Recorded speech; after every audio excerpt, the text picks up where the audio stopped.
തുരുമ്പ് പിടിച്ച് കിടക്കുന്നത്, പൊട്ടിയത് അല്ലെങ്കിൽ ചുരുണ്ട് കിടക്കുന്നത് ഇതൊക്കെ രാഹു, കേതു, ശനി എന്നിവയുമായി ബന്ധപ്പെടുത്തിയിട്ടുള്ളതാണ്. അപ്പം മുടക്ക് ഗ്രഹങ്ങളായിട്ട് നിൽക്കുന്നത് ഈ രാഹു, കേതു, ശനി എന്നുള്ളവയൊക്കെയാണ്.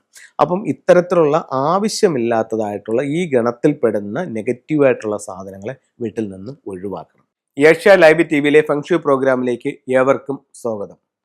നമുക്ക് വീട്ടിൽ ശാന്തിയും സമാധാനവും ഉണ്ടാവാനായിട്ട് ഏത് ടൂൾസ് ഉപയോഗിക്കാം എന്ന് ഒരുപാട് പേര് ചോദിക്കുന്നുണ്ട്. കൺസൾട്ടിങ്ങിന് ചെല്ലുമ്പോഴും ചോദിക്കുന്നുണ്ട്, അതല്ലെന്നുണ്ടെങ്കിൽ ഫോൺ ചെയ്തൊക്കെ ചോദിക്കുന്നുണ്ട്.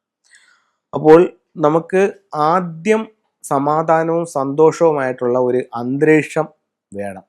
അതിന് എന്ത് വേണമെന്ന് വെച്ച് കഴിഞ്ഞാൽ, നമ്മളുടെ ഇപ്പോൾ ചെറിയ വീടായാലും വലിയ വീടായാലും എല്ലാ സാധനങ്ങൾക്കും എല്ലാ സ്ഥലത്തും ഒരു അച്ചടക്കവും ഒരു വൃത്തിയും ഒരു അടക്കവും ഒതുക്കവും അടുക്കും ചിട്ടയും ഒക്കെ ഉണ്ടായിരിക്കണം. അപ്പോൾ വലിച്ചു വാരിക്കിടക്കുന്ന ഒരു റൂമിൽ ഉണ്ടാകുന്ന എനർജി എന്ന് പറയുന്നത് നെഗറ്റീവ് എനർജിയാണ്. അത് നമുക്ക് സെൻസ് ചെയ്യാനായിട്ട് പറ്റും. ഇപ്പോൾ ഒരു പോസിറ്റീവ് വൈബ്രേഷൻ ഒരാൾ ഒരു റൂമിലേക്ക് ചെന്ന് കയറുമ്പോൾ ആ റൂമിൽ എന്ത് തരത്തിലുള്ളൊരു എനർജിയാണെന്ന് നമുക്കത് ഫീൽ ചെയ്യാനായിട്ട് പറ്റും.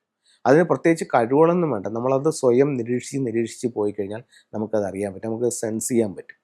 അതേപോലെ തന്നെ വളരെ ശാന്തമായിട്ടുള്ള, ഇപ്പം നമുക്ക് തന്നെ ഒരു വീട്ടിലേക്ക് ചെന്ന് കയറുമ്പോഴത്തേക്ക് ചിലപ്പോൾ നമുക്ക് കുറച്ച് സമയം ഇവിടെ ഇരിക്കാം. ചില വീടുകളിലേക്ക് നമുക്ക് ചെന്ന് കയറുമ്പോഴത്തേക്ക് എത്രയും പെട്ടെന്ന് നമുക്കങ്ങ് പോയാൽ മതി. കാരണം ആ വീടിൻ്റെ ഒരു എനർജി ആണ് നമ്മളവിടെ നിൽക്കാനും പെട്ടെന്ന് അവിടെ നിന്ന് പോകാനും നമ്മളെ പ്രേരിപ്പിക്കുന്നത്. അപ്പോൾ ശാന്തിയും സമാധാനം കിട്ടാനായിട്ട് ഫസ്റ്റ് നമ്മൾ ചെയ്യേണ്ടത് വീടും പരിസരവും പൂർണ്ണമായും വൃത്തിയാക്കുക എന്നുള്ളതാണ്. എന്നിട്ട് ഇതിൽ നമുക്ക് ഈ പ്രപഞ്ചത്തിലുള്ള വസ്തുക്കളെ 9 ഗ്രഹങ്ങളിലെ കാര്യങ്ങളുമായിട്ട് ബന്ധപ്പെടുത്തിയിട്ടുണ്ട്. അപ്പോൾ സൂര്യൻ, ചന്ദ്രൻ, രാഹു, കേതു, ഇപ്പം ഒരു 1-2 ഉദാഹരണങ്ങൾ പറയാം. ഇപ്പം സ്വർണ്ണ നിറങ്ങളിലുള്ളത് ശുക്രനുമായും ഒക്കെ ബന്ധപ്പെടുത്തിയിട്ടുണ്ട്. സ്വർണ്ണ നിറങ്ങളിലുള്ള സാധനങ്ങൾ ശുക്രനുമായിട്ടും ഒക്കെ ബന്ധപ്പെട്ടിട്ടുണ്ട്. ഇപ്പോൾ സ്വർണ്ണമൊക്കെ ശുക്രനുമായി ബന്ധപ്പെടുത്തിയിട്ടുള്ളതാണ്. അതുപോലെ തന്നെ വെള്ളി, ഇതൊക്കെ ശുക്രനുമായിട്ട് ബന്ധപ്പെടുത്തിയാണ്. വാസനയുള്ള സാധനങ്ങൾ, അതായത് ഏലക്ക, ഗ്രാമ്പു, അതുപോലെ തന്നെ പച്ചക്കർപ്പൂരം, കല്ലുപ്പ്, ഇതൊക്കെ ശുക്രനുമായി ബന്ധപ്പെടുത്തിയിട്ടുള്ളതാണ്. അതേസമയം തുരുമ്പ് പിടിച്ച് കിടക്കുന്നത്, പൊട്ടിയത് അല്ലെങ്കിൽ ചുരുണ്ട് കിടക്കുന്നത് ഇതൊക്കെ രാഹു, കേതു, ശനി എന്നിവയുമായി ബന്ധപ്പെടുത്തിയിട്ടുള്ളതാണ്. അപ്പം മുടക്ക് ഗ്രഹങ്ങളായിട്ട് നിൽക്കുന്നത് ഈ രാഹു, കേതു, ശനി എന്നുള്ളവയൊക്കെയാണ്. അപ്പം ഇത്തരത്തിലുള്ള ആവശ്യമില്ലാത്തതായിട്ടുള്ള ഈ ഗണത്തിൽപ്പെടുന്ന നെഗറ്റീവായിട്ടുള്ള സാധനങ്ങളെ വീട്ടിൽ നിന്ന് ഒഴിവാക്കണം. അപ്പോൾ എന്തൊക്കെയാണ്? ഇപ്പം ഒരു സ്ഥലത്ത് കയറിയ പൊട്ടി നാശമായി കിടന്ന ഒരു ചെയർ, ഇതിന് ആവശ്യമില്ല, എന്നാലും അവരത് സൂക്ഷിച്ചു വെച്ചിരിക്കും. ഇപ്പോൾ ചില വീട്ടിൽ ചിലപ്പോൾ നമുക്ക് കാണാൻ പറ്റും, ഒരു 5 വർഷമോ 7 വർഷമോ ആയി അവർ പണ്ട് ഉപയോഗിച്ചിരുന്ന ഒരു ബൈക്കാണ്, അല്ലെങ്കിൽ ഒരു ബുള്ളറ്റാണ്, അല്ലെങ്കിൽ ഒരു സ്കൂട്ടറാണ്. ഇവരിതിപ്പോഴും അവിടെ തന്നെ വെച്ചിട്ടുണ്ട്. ഇത് നിങ്ങൾ കൃത്യമായി സർവീസ് എല്ലാം ചെയ്ത് നിങ്ങൾ റണ്ണിങ് കണ്ടീഷനിൽ ഉപയോഗിക്കുന്നതാണെങ്കിൽ പഴക്കം ഒരു പ്രശ്നമല്ല. പക്ഷേ ഇതുപോലെ നിങ്ങൾ എടുക്കാത്തതായിട്ട് വീട്ടിൽ സൂക്ഷിക്കുകയാണെങ്കിൽ അതൊരു നെഗറ്റീവ് തന്നെയാണ്.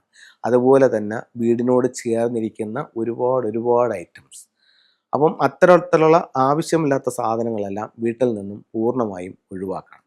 അതുപോലെ അടുത്തത്, വീട്ടിലേക്ക് ശാന്തിയും സമാധാനം കൊണ്ടുവരാനുള്ള മാർഗങ്ങളെ പറ്റിയാണ് പറയുന്നത്. വീട് ഫ്ലോർ എപ്പോഴും നല്ലതുപോലെ ക്ലീൻ ചെയ്യണം.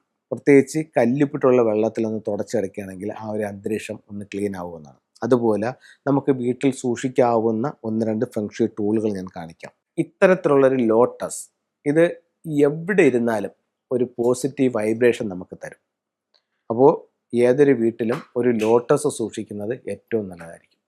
ഇതിന് വെക്കാൻ ഏറ്റവും പറ്റിയ സ്ഥലം ഏതെന്ന് ചോദിച്ചു കഴിഞ്ഞാൽ, മെയിൻ ഹാളിലേക്ക് ചെന്ന് കയറുമ്പോൾ അതിൻ്റെ സെൻറ്റർ ഭാഗത്ത് ഒരു ടീപ്പ് ഉണ്ടെങ്കിൽ അതിൻ്റെ മുകളിലായിട്ട് ഇത്തരത്തിലുള്ള ഒരു ലോട്ടസ് വയ്ക്കാം. ശ്രീബുദ്ധൻ എന്ന് പറയുമ്പോഴത്തേക്ക് എപ്പോഴും ശാന്തിയും സമാധാനത്തെയുമാണ് ശ്രീബുദ്ധൻ സൂചിപ്പിക്കുന്നത്. ഇത് നമുക്ക് ലിവിങ് റൂമിൻ്റെ നോർത്ത് വെസ്റ്റ് ഭാഗത്ത് സൂക്ഷിക്കാം.